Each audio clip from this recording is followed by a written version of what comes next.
لله الذي كفى وسلام على عباده الذين اصطفى أما بعد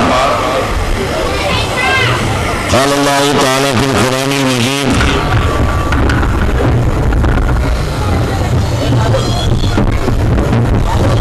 والفرقان الحميد إلى النبي الحبيب الكريم أعوذ بالله من الشيطان الرجيم بسم الله الرحمن الرحيم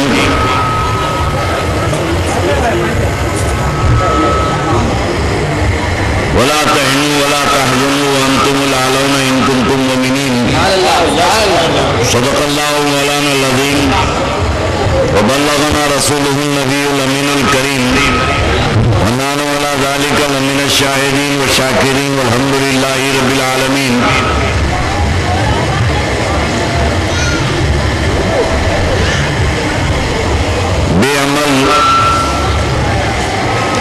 بے عمل سمت عمل جائیں گے انشاءاللہ بے عمل سمت عمل جائیں گے انشاءاللہ عظمتیں کھوئی ہوئی پائیں گے انشاءاللہ عظمتیں کھوئی ہوئی پائیں گے انشاءاللہ وقت ٹھہر مسلمان تو ہو لینے دے وقت ٹھہر مسلمان تو ہو لینے دے سارے عالم پہ ہم ہی چھائیں گے انشاءاللہ سبحان اللہ سبحان اللہ سارے عالم پہ ہم ہی چھائیں گے انشاءاللہ یہ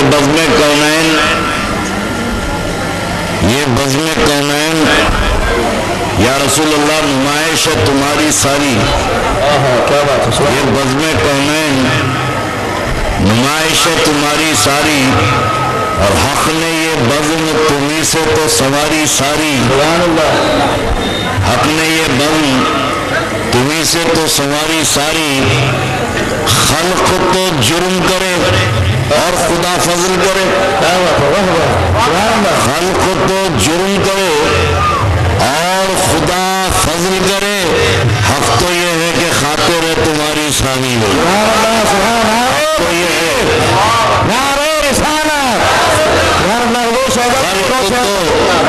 خلق تو جرم کرے اور خدا فضل کرے حق تو یہ ہے کہ خاطر ہے تمہاری ساری حق تو یہ ہے کہ خاطر ہے تمہاری ساری اچھے ان کے ہیں تو اے کیف برے کس کے ہیں اچھے ان کے ہیں تو اے کیف برے کس کے ہیں اپنی امت محمد کو پیاری ساری اپنی امت محمد کو پیاری ساری ایک بار عقیدت و محبت کے ساتھ درود پاک کا نذرانہ پیش فرما دے اللہم صلی علی محمد وعلی آل سیدنا محمد وعلی آل محمد وبارک وسلم اللہم سلام علیک یا رسول اللہ سلام علیک یا حبیب اللہ برادران ملت کچھ چیزیں اپنے ہاتھ میں ہیں کچھ چیزیں اپنے ہاتھ میں نہیں ہیں جو بھی وقت ملا اس کی قدر کر لیجیے انشاءاللہ العزیز یار زندہ صحبت باشی انشاءاللہ پھر آپ بھی ہیں ہم بھی ہیں پھر کسی اور ذکر کی مجلس ہوگی لیکن میں قابل مبارکباد سمجھتا ہوں اس بستی کے نوجوانوں کو کہ جلسہ بھی بڑا کر دیے اسٹیج بھی بہت اونچا لگا دیا اب تھوڑا کھڑا ہو جاؤں تو بیلنس آؤٹ ہوگا ٹھیک سے بولنا پڑا اتنا اونچا کھڑا کر دیے آپ اب آپ یہ نہ سمجھنا کہ تقریر بھی میں اونچی کروں گا آج آپ کی ہماری تھوڑی دیر گفتگو ہوگی بنیادی بیس آپ کو سمجھنا ہے کل میں نے دھاراوی میں تقریر شروع کی تھی وقت کی قلت سے میں نے مضمون کو وہیں سمیٹ دیا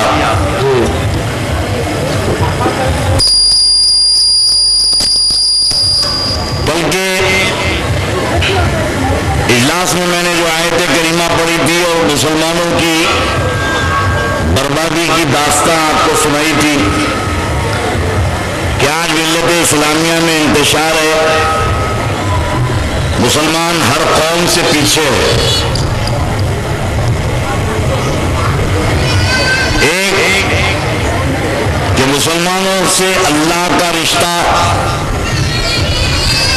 اور ایک مسلمانوں کا نبی سے رشتہ، اور دوسرا مسلمان کا مسلمان سے رشتہ. آج ہمیں اپنے کردار کو سنبھالنا ہے. ایک دور وہ تھا کہ ہندوستان کی سرزمین پر جب ہمارے اکابر اولیاء اللہ تشریف لائے، لوگ ان کی صورت کو دیکھ کے مسلمان ہوئے.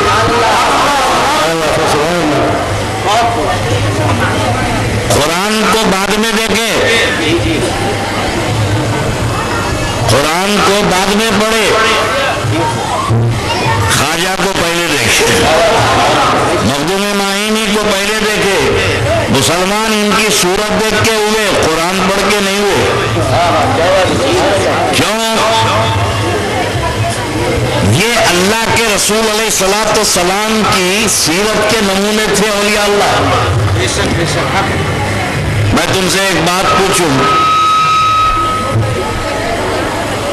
قرآن کب نازل ہوا؟ اللہ کے نبی علیہ الصلوۃ والسلام کی کیا عمر تھی جو قرآن نازل ہوا؟ 40 سال. بگننگ باتیں ہے نا، اتنے تو ہر مسلمان کو معلوم ہونا چاہیے. جس نبی کا تم کلمہ پڑھتے ہو ان کا تعارف تو ہونا چاہیے نا. تعلق کیسے ہونا جب تک کہ پہچانیں گے نہیں؟ اور پھر نبی کو اتنا ہی پہچانو جتنا تم کو نظر آتے ہیں. نبی کو حضرت ابو بکر نہیں سمجھ سکے تو ہم کیا سمجھ سکیں گے؟ اللہ کے رسول علیہ الصلوۃ والسلام نے فرمایا کہ یا ابا بکر لن یعرفنی حقیقتا غیر ربی، اے ابو بکر میری حقیقت تو میرے رب کے علاوہ کوئی نہیں جانتا ہوں. یہ جو ظاہر دیکھو نبی کا وہ بھی جھگڑا ہے. نبی کا ظاہر دنیا کو سمجھ میں نہیں آیا تو نبی کی حقیقت کیا سمجھ میں آئے گی؟ بنیادی مسئلہ سمجھو. ایک ہے نبی کا ظاہر اور ایک ہے نبی کی حقیقت. کیا نبی کی حقیقت؟ اور نبی کی حقیقت کو اللہ نے چھپا لیا اور ظاہر میں انسان کے لباس میں، بشر کے لباس میں بھیج دیا. اگر نبی ڈائریکٹ آ جاتے تو دیکھتے کون؟ یہ چاند سورج اللہ کی مخلوق ہے کہ نہیں ہے؟ سورج اللہ کی مخلوق ہے نا. دن کے 12 بجے دیکھ لیتے، آنکھ اٹھا کے سورج کو دیکھتے. اور سورج کتنی دور ہے؟ 9.5 کروڑ میل. 9.5 کروڑ میل سورج دور ہے. ایک ہے صبح صادق، ایک ہے صبح کاذب. سورج نکل جاتا ہے اور 7 منٹ میں اس کی روشنی دنیا میں پہنچتی ہے. یہ تم روشنی دیکھتے ہو نا، اس سے پہلے سورج نکل جاتا. 9 کروڑ میل دور سورج ہے اور بیچ میں برف کا دریا ہے. اور کتنا کروڑوں میل دور تک برف ہی برف ہے. برف کے بعد اسپیس ہے، خلا. اور کروڑوں میل دور کے بعد پردے ہیں. دنیا کے سائنسداں تھک کے مر جا رہے ہیں، وہ پردوں کو نہیں گن سک رہے ہیں جس کے پیچھے سورج ہے. توجہ، جس کے پیچھے سورج ہے وہ پردوں کو یہ سائنسداں نہیں گن سکتے. امریکہ کے، یورپ کے، رشیا کے سائنسدانوں نے کہا کئی کھرب پردے ہیں، ارب نہیں، کئی کھرب پردے ہیں. کروڑوں میل دور تک برف کا دریا، اس کے پیچھے اربوں کھربوں پردے ہیں. پردوں کے پیچھے سورج ہے. توجہ، اتنے فاصلے پر سورج اتنا چھپا ہوا ہے جس پر کروڑوں اربوں کھربوں پردے پڑے ہوئے ہیں، مگر کسی انسان میں طاقت نہیں ہے کہ ہاتھ اٹھا کے سورج کو دیکھے. کسی بشر میں طاقت نہیں ہے کہ آنکھ اٹھا کے سورج کو دن کی روشنی میں دیکھ لے. یہ چاند و سورج یہ سب میرے نبی کے صدقے میں پیدا ہوئے. وہ چاند و سورج سب میرے رسول کے صدقے میں پیدا ہوئے.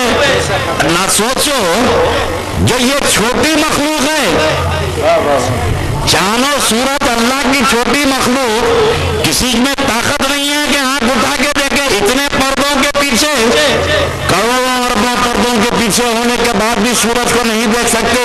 اگر اللہ ہمارے نبی کو ڈائریکٹ بھیجتا تو دیکھتے کون؟ دیکھتے کون رسول کو؟ کون چہرے پہ نظر ڈالتے؟ اس لیے اللہ نے اپنے نبی کی حقیقت کو چھپا دیا. یہ ظاہر جو نظر آیا اللہ کے رسول علیہ الصلوۃ والسلام کا، تو تعارف جس ذات پر تمہارا عقیدہ ہے اس ذات سے تعارف ہونا چاہیے. تو اب اللہ کا رشتہ بندے سے مضبوط ہونا چاہیے. بندے کا امتی کا رشتہ رسول سے اور امتی کا رشتہ امت سے. آج ہمارے کردار سے بھائی ہمارا متاثر نہیں ہے. دن بھر دکان کھول کے بیٹھے رہتے ہیں، گراہک نہیں آتا، اور آپ کا بھائی جا کے غیر مسلم سے خریدتا. میں نے پوچھا بھائی اتنی دکانیں ہیں تیرے بھائی کی خریدا کیوں نہیں؟ کیا بولے گا؟ جب بھی ہے جھوٹ بول کے دیتا ہو. تو مجھے مجبوراً غیروں کے پاس جانا پڑا. غیر سے بات کیجیے، ٹیکسی والے آٹو والے سے تو شرافت سے بات کرتا، اور آپ کے آٹو چلانے والے ان سے بات کرو چلنا ہے کہاں لے لیں گے؟ اخلاق نام کی نہیں چیز نہیں ہے. تو آپ چور ناکے پہ جاتے ہیں، آپ کا بھائی آٹو لے کے کھڑا، ٹیکسی لے کے کھڑا، اس کو چھوڑ کے دوسری گاڑی میں بیٹھتے ہیں کہ انہیں بدتمیز ہے، وہ بے ادب، وہ باادب ہے. جو کردار مسلمانوں کے ہونا چاہیے تھا وہ غیروں کے پاس چلے گئے.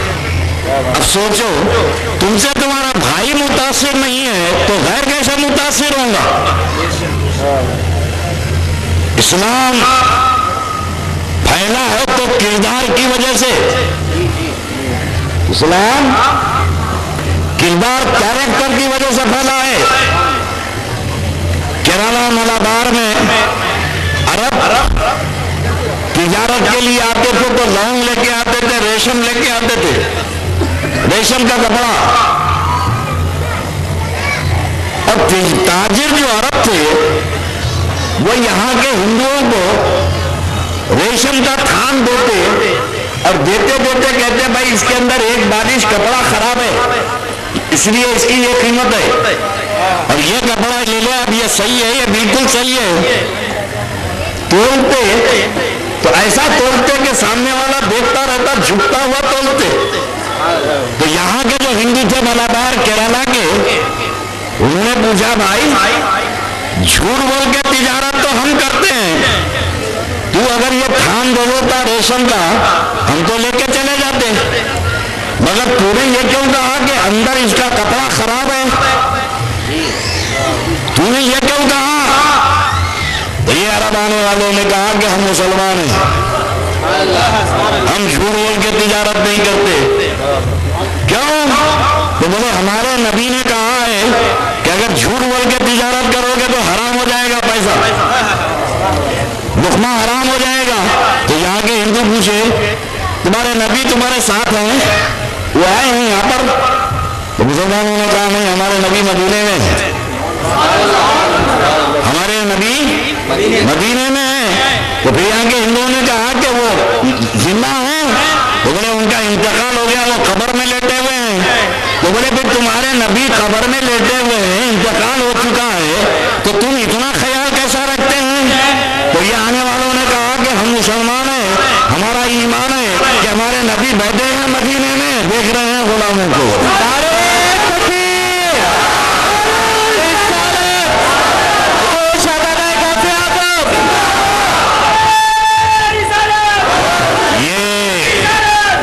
یہ عقیدہ تھا کہ نبی کو مانتے تو مانتے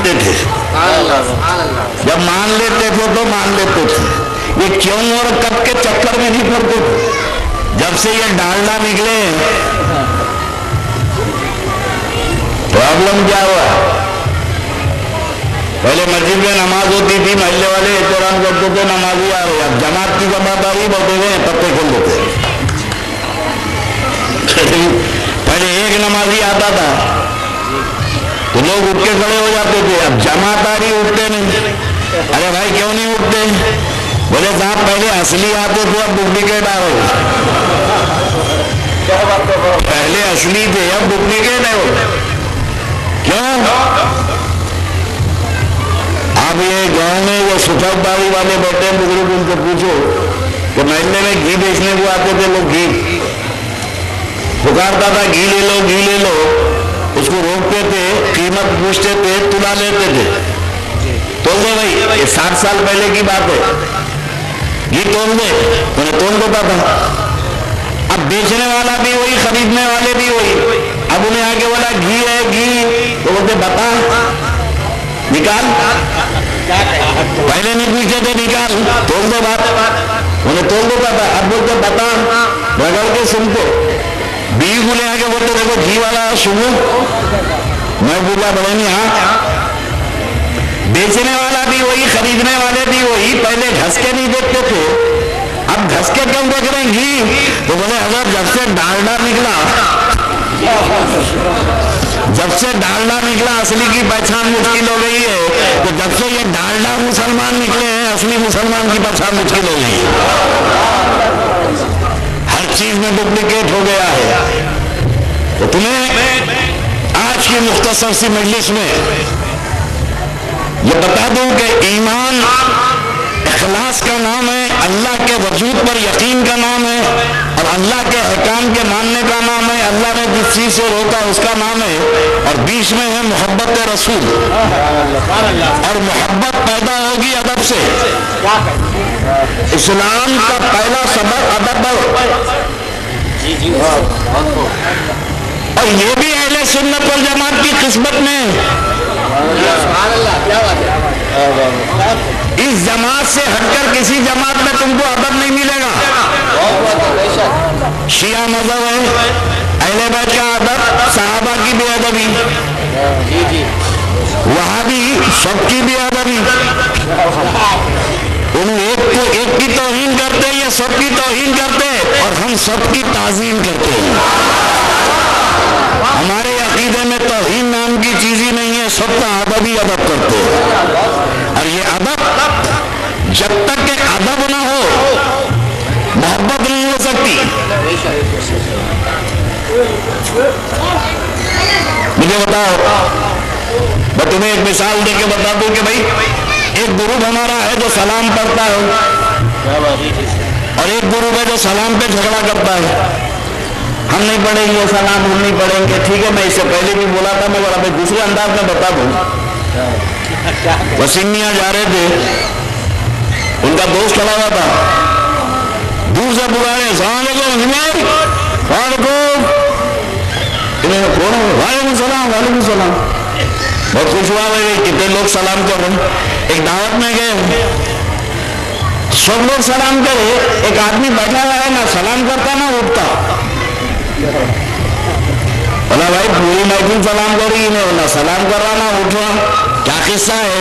تو میرے کان میں بولے حضرت میرا اس کا جھگڑا ہوا، میرا اس کا بولیے جھگڑا ہو گیا۔ تو بولا بھائی جھگڑا ہوا تو کیا ہوا؟ بولے جس دن سے جھگڑا ہوا اس دن سے سلام بند ہو گیا۔ جس دن سے جھگڑا ہوا اس دن سے سلام بند ہو گیا۔ تو پتا چلا کہ محبت میں سلام نہیں بند ہوتا، محبت میں سلام نہیں بند ہوتا۔ سلام بند ہونے کے لیے پہلے جھگڑا ہونا پڑتا ہے، اور جو لوگ نبی پہ سلام بند کرتے ہیں یہی تو اعلان کر رہے ہیں کہ ہمارا جھگڑا چل رہا ہے۔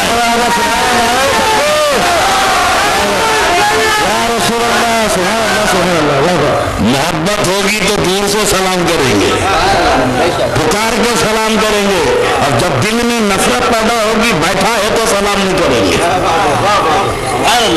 تو یہ ادب پہلا قرینہ ہے محبت کا، کہ دل میں ادب ہو سب سے پہلا جھگڑا تو ادب کا ہی ہے. عبادت پہ تو کبھی جھگڑا ہوا ہی نہیں. استاد نہیں کرے تو شاگرد کہاں سے کریں گے؟ استاد بھی ادب پہ جھگڑا کرے. اللہ نے کہا آدم کے سامنے جھک جا, اور یہ جو اللہ جھکا رہا تھا وہ عبادت کا سجدہ نہیں تھا.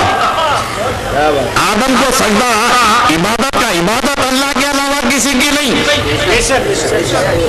عبادت صرف اللہ کی, تعظیم اس کے محبوبوں کی. تو اللہ آدم کے سامنے جھکا رہا تھا, اور پروردگار ازل تک ایک اصول بنا دیا, ہر عبادت گزار کو عبادت گزار نہ سمجھنا. ازل میں دو عبادتیں ہوئی, ایک فرشتوں کی, ایک ابلیس کی. ابلیس اللہ کی عبادت کرتا تھا, آدم کا ادب کرنے کو تیار نہیں تھا. اللہ نے کہا آدم کے سامنے جھک جا, بولا میں نہیں جھکوں گا. اب آج بھی دیکھ لو آپ, وہ نبی کے لیے جھکنے کو تیار نہیں, یہ نبی کے لیے اٹھنے کو تیار نہیں. سلام کے لیے اٹھ جاؤ, بولے نہیں اٹھتے, بولا معلوم ہوا انہیں جھکا نہیں, اٹھے نہیں. کیا بات ہے, سبحان اللہ. ادب اسلام کا پہلا قرینہ ہے, اور قیامت تک اللہ نے عبادت کا اصول دیا کہ پروردگار کی بارگاہ میں وہ سجدے قبول ہیں, وہ عبادت. اور فرشتے بھی دیکھو, میں نماز کا اصول بتاؤں, اللہ بولا تھا ایک سجدہ کرو, اسجدوا آدم, آدم کو سجدہ کرو. فرشتے تو سجدہ کرے تھے, اب آپ بھی نماز میں دو سجدے کرتے. فرض ہر نماز میں سجدے دو کرتے, بھائی اللہ ایک بولا تو دو کیوں کر رہی؟ حکم تو ایک سجدے کا تھا تو دو سجدے کیوں کر رہی؟ اس سے پہلا سجدہ اللہ کے حکم پہ کر دیے. اٹھ کے دیکھے تو استاد کھڑے ہوئے اور اللہ سے بحث کر رہا, کیوں اور کب؟ جیسے ہی اللہ تعالیٰ نے اطاعت نازل کیا کہ فخر فإنک رجیم فإن علیک لعنتی الی یوم الدین, مردود نکال, قیامت تک کہ تجھ پہ لعنت ہے. تو فرشتے کیا کرے, جن سے پھر سجدوں میں گر گئے. دوسرا سجدہ فرشتے کرے, اے فرشتوں دوسرا سجدہ کیوں کرے؟ بولے پہلا سجدہ اللہ کے حکم دو, دوسرا سجدہ اس لیے کرے کہ بچ گئے.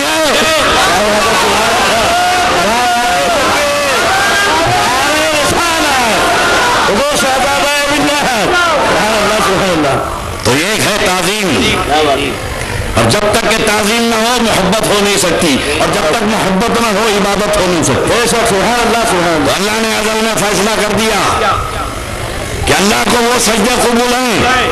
توجہ, اللہ کو وہ سجدے قبول ہیں کہ سر جھکے خدا کے سامنے اور دل جھکے مصطفیٰ کے سامنے.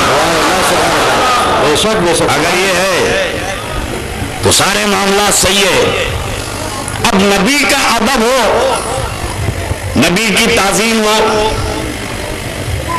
ایک رشتہ نبی سے کتنا مضبوط ہونا چاہیے, وہ رشتہ میں تمہارا بتا دوں تاکہ دنیا کے بڑے سے بڑا بھی آ جائے تو تمہارے عقیدے پر کوئی ڈاکہ ڈال نہ سکے. آج کے زمانے میں سب سے زیادہ خطرے میں سنیاں ہیں. یہ جتنی جماعت والے نکلے, اہل حدیث, ڈاکٹر نائک, ونائک, جانوروں کا ڈاکٹر, حجاموں کا,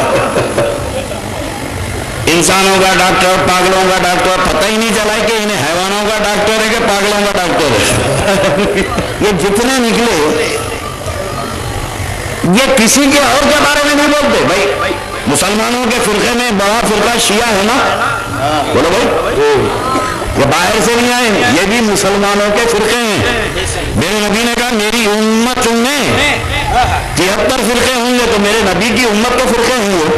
شیعہ ہے نا بھائی, بولو مسلمانوں کا فرقہ ہے نہیں ہے, یا بٹو لگاتے ہو لوگ, بولو بھائی مسلمانوں کا فرقہ ہے. بورے خوجے مسلمانوں کا فرقہ ہے. اب یہ جماعت والے وہاں کیوں نہیں جاتے؟ بھیا جماعت والوں کو چاہیے, امام والوں کو بولو بھائی کھائی کیوں مار رہے ہیں آپ لوگ, تازیہ کھائی کیوں بٹھا رہے ہیں, ادھر آئیے. نہ بورے کے